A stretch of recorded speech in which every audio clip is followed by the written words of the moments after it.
এই মণ্ডলখনৰ নাম কি জনাবচোন। এইখন মণ্ডলৰ নাম কি পূজাত ব্যৱহাৰ হয়, ইয়াৰ গুণাগুণ। এইখন মণ্ডল দিলে গৃহস্থৰ কেনেকুৱা ফৰিজাল আহে জনাব।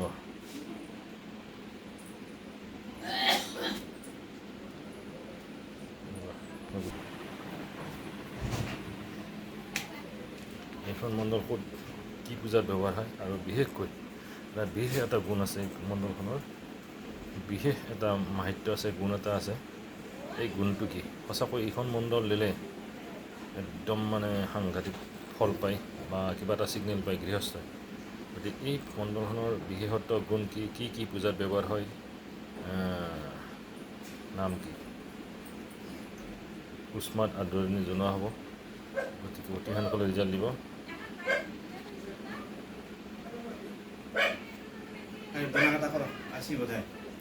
হৈছে